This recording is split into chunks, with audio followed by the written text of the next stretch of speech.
HinKhoj word of the day debar.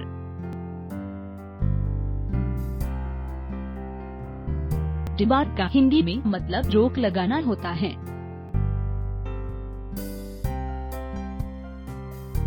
Debar verb या क्रिया के रूप में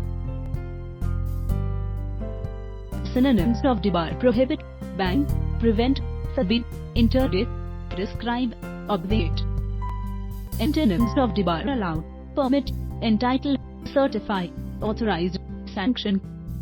Example: the Supreme Court has debarred the sale of firecrackers on e-commerce websites.